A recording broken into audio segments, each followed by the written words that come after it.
In this video, I will show you how to buy XRP on Revolut.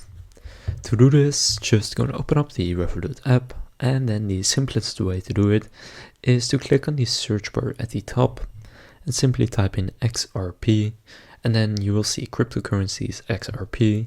So once you click on it, from here you can see the chart, and if you want to buy it, just click on buy at the bottom, and then you will see this. Now simply enter how much you want to buy and choose the currency you want to buy from, and then click review order. Then you will see this. Now you can see if I do such a small amount, then the fee is very high, but in proportion it will be much lower if you do a higher amount of money. But from here you can then click confirm order at the bottom, and then you will buy the XRP. So that's how to buy XRP on Revolut. If this video was helpful, please consider leaving a like and subscribing to my channel. With that being said, I will see you in the next video.